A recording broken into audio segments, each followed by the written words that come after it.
Hello everyone, nubkeks here. Welcome back to Nub Raids, and in today's video, we've got a couple of things to go over. A giveaway, actually two giveaways, believe it or not, and then some shard events, which are going to be kicking off during the week. So interesting stuff. Let's touch on the giveaways first. If you want to join in, go to my Discord channel. It should be linked in the description down below. Hop on over there. Come down to the giveaway entry channel in that Discord.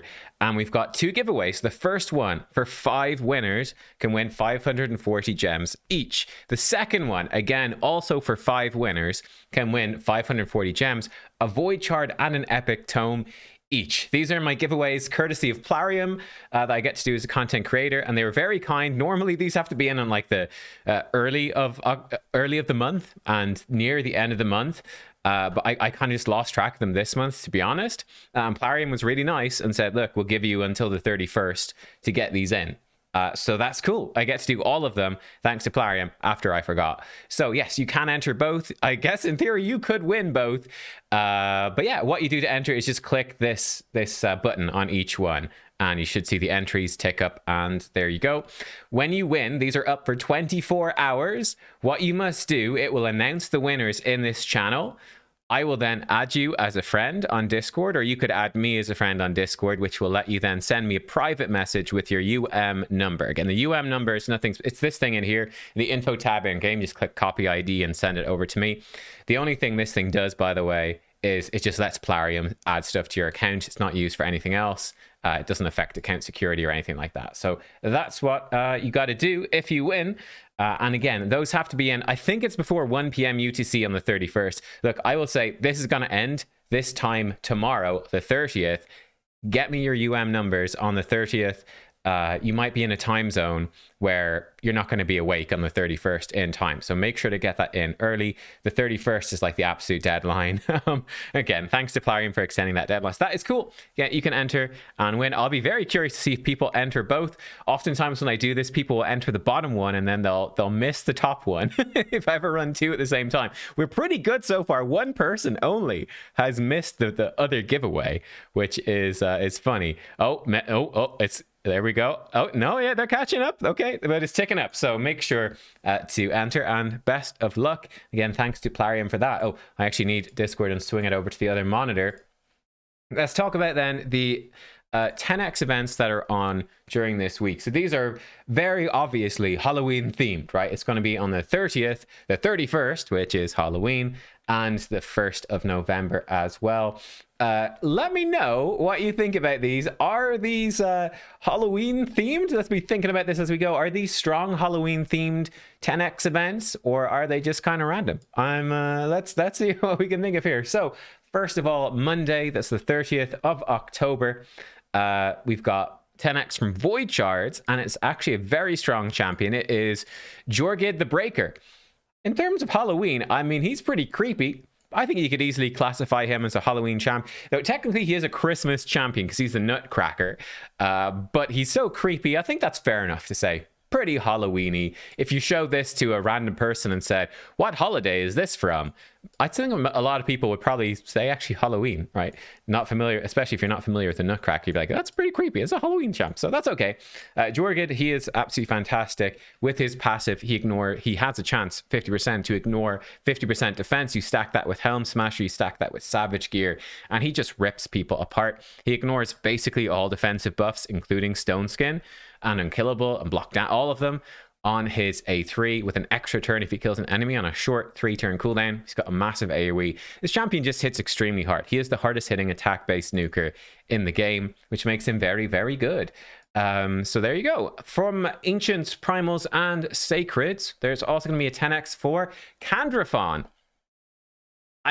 He's like a demon, so I mean, he's evil. It's sort of Halloween-y in that sense. But not really in like a spooky, I don't know, I associate Halloween more like spooky witches and dark magic and stuff. He's more demonic. Yeah, I don't know. So I don't know about that one. But hey, he's certainly evil, so that fits in. Well, you got some nice graphical glitches in the background. I need to update my drivers or something. That's not good. Did you guys get that? Or is that just me? I'm worried. Candrafon, he's a decent champion. I don't know, though, if I would go out of my way for a 10x. on Candrafont, to be honest. And by the way, when I talk about going out of my way for a 10x, this usually means that you often see me bring up my Mercy track. In fact, let me bring up my my Mercy tracker as well. Let me grab this and swing this over. And if I go over here, let me get my Mercy tracker. Here we go. You've seen me bring this up all the time. I like to track when I pull shards and how many I've pulled since it's a legendary. So like for me, I'm nowhere near anything, but like with void shards, Mercy starts at around 200, well, at specifically 200 and then maxes out at 220. So I could certainly play around that with void shards if I was closer. And that's sort of what I mean with 10x events. And it is, I would say this is actually very, very important. If once you are like further into the game, like I would say probably once you're even a year into the game, you should definitely be playing around this, right? And almost from it, you know, you're probably not going to be tracking your first void legendary because you know you're going to be pulling void shards when you get them when you start the game, and you know you're not paying attention to that. But you know once you're past 6 months even, I would probably be tracking my Void Mercy, and when you get close to that 200, really start playing around the 10x events. Can make a huge difference with Void Shards, I think specifically. Mercy and the others on Ancients and Sacreds, nowhere near as good, but still. And that's what Candrafont is part of. Anyway, I think he's a good champion. I think he's solid. His A1 especially hits incredibly hard. His passive helps him stay alive. It's good. I don't think, though, that he is really strong enough for me to be chasing in a 10x event. And oftentimes, by the way, for Ancients especially, I'm usually with my Mercy more targeting the double legendary events than 10x events with Ancient shards. So I'm not super impressed by Candy, but he's not bad, right? He's not a bad champion. I just don't think he's really a chase champion. Then on Tuesday, the 31st of October, Halloween itself from Void Shards, we have a 10x4. Wait, Void. Oh no. Oh yeah, I'm in the wrong place. Void Shards, derp. And this one I'd say is pretty Halloween themed. The Void Shards for Volcanan. Okay, this guy's got some strong Grim Reaper vibes. I think this is a strong pick for a Halloween champion, actually. He's also new. That's pretty cool. I did play test him on like an endgame account and I wasn't too impressed. I do think on accounts that are not as strong as that, I think he could be good. The reason is basically, right, he can kill one of his allies, which unlocks a secret skill and gives him a whole bunch of turn meter. Now, he has a bit of a problem because he puts out Weaken and True Fear. He has a little bit of a problem that he can get polymorphed quite easily, which ruins everything. He's got like an AoE Hex on this as well, which again can sort of ruin everything or debuff spreading. I think with the polymorph nerf coming in January, this will hopefully help him out a little bit. I think it's sort of his problem for like endgame. The endgame account I was on is that Taurus is just so much better, and he really struggles against Taurus, really struggles, and that's just that's a problem. But this secret skill that basically ignores all defensives really, and it blocks revive, which is pretty cool. So I do think this champion has some potential. He's got a great speed aura as well. I think he could be quite a neat little combo with Wukong, right? Kill Wukong. Wukong's going to revive himself quickly anyway. Then you basically turn meter boost and you're ready to go in block revive. That's a pretty nifty combo. So I think he could be pretty decent in, you know, arena with Wukong. That could be fun, and live arena. So I think Volcanen, I was really unimpressed with my showcase of him, but I think he has a bit more potential than that. So he's pretty cool. Would I pull for him in a 10x Voids though? No, I wouldn't. Like, to put it in context, I think in the last week we had not only last week or two maybe, we had the 10x for Sifi. I think we had a 10x for Nekret the Great. We've had 10x's for Void legendaries that are proven to be massive account changers. I don't think that Volcanen is anywhere close to being a proven account changer. And that is what I would be looking for with my 10x Void Shards, right? I would be looking for those exceptionals. Like, I think Jorgid, that makes sense. Solus, maybe, but that's a bit of a stretch. Like something like an Acrisia. Okay, yeah, I'll do that. In Shadowkin, I do it for like a Riho or a Yumiko, you know, even Shuzen. I think there's plenty of Void legendaries that are worth going for in a 10x. For me, Volcanen, although I think he's cool, he's not a champion I'd be chasing. He'd be a champion if I pulled him from a Void Shard. I'd be like, okay, that's fine. I'm okay with that, actually. I think he's interesting. I don't mind. But he's not like, oh my god, I pulled Sifi, my count is different forever. From the Ancients, Primals, and Sacreds on Tuesday, Halloween, Kymar is in. This is a big one. A lot of people chasing Kymar, and that's totally understandable. You can really have multiple Kymar and build them in multiple ways in your account. You could have a really fast, high accuracy one, bringing him in for like the speed aura, the buff strip, and the sleep for arena. It's very strong. You could have one with really high resistance to reset your team, protect against lockout champs. You could have a really slow one to reset for certain dungeons, where really slow Kymar is good. Terrible for arena, but really good for dungeons. There's lots of ways you can build this champion. He is really, really good. So a lot of people will be chasing Kymar. And this is one where, even though your Mercy is quite weak on Sacreds and Ancients, if I was super, super close, I would certainly consider going for a Kymar. Again, you probably have, I think it's slightly under 6% if you get a legendary that it would be the Kymar. You know, it's pretty weak, but I'd honestly say it's probably worth the gamble at that point. Kymar is exceptional, so that one is fair enough. He is a chase legendary, so yeah, that one, it's worth considering, but don't get your hopes up, right? Understand, let's even simplify it even more from, look at it as a 5% chance. Look at it, 1 in 20. If I got a legendary, there's a 1 in 20 chance that it would be the Kymar from those. And then you can go into it with the proper expectation. You know, sometimes you see people pull and they're really disappointed. Like, they get the expected number of legendaries in like a 2x event, or they don't get a 10x champion in a 10x event. It's like, oh, I feel so cheated, I didn't get the 10x champion. You're like, you realize there was a 19 in 20 chance you wouldn't get that 10x when you got a legendary. Not really. Don't be disappointed. Like, understand the odds. You know, that's my advice. For Wednesday, the 1st of November, then we have Hegemon coming in. Halloween themed, you know, kind of. I give him that one. I'd say, okay, he's kind of Halloweeny. He looks like an evil knight. Sure. Bit spooky. Okay. Hegemon, again, I would not be pulling void shards to chase Hegemon. Hegemon's whole deal is that he goes first in each round. This is so much weaker than it used to be. Stone Skin absolutely wrecks Hegemon. It's brutal. Even reaction accessories kind of wreck Hegemon. He's just not good in the meta anymore. He does have a place, I will say, in live arena. Like, when they're the sorts of champions, they pick the sorts of champions that would typically not be in Stone Skin. I made a comment before and I was too vague about it. I said, if you have the vibe that they're not in Stone Skin, he's a really good pick. And someone got really angry in the comments. And I was like, okay, maybe I didn't explain it clear enough. But there are types of champions that you expect not to be in Stone Skin very often. So, like, for example, Jorgid the Breaker, very likely to be in Lethal or Savage and rely on his team for protection. It's very unusual to find a Jorgid in Stone Skin. Prince Kymar, again, we talked about him. It's quite unusual to find a Kymar in Stone Skin. He's usually in Perception. Doesn't mean he's never in Stone Skin. Sometimes he is, but oftentimes he's not. And you can make that judgment.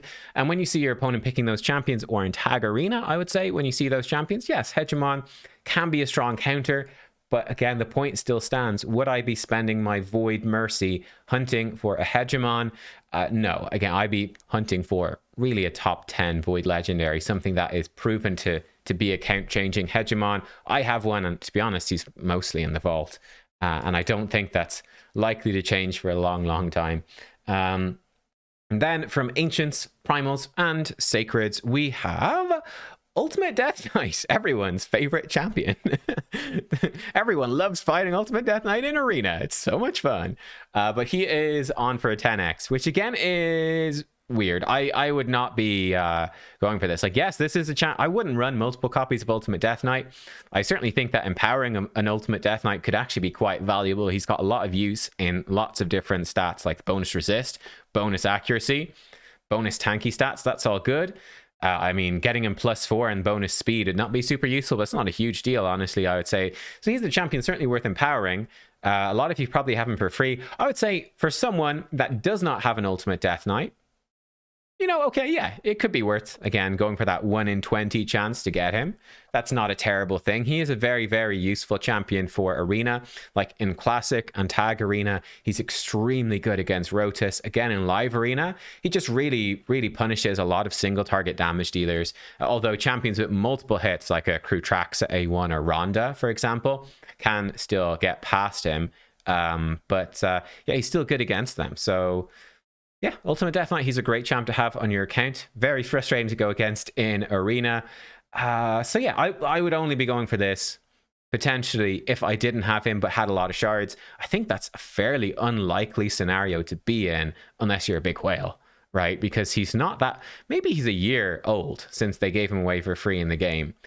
So I think it's unlike someone free to play a year in. I think it's unlikely to have enough shards to have the luxury of chasing him, unless you're buying lots of shards.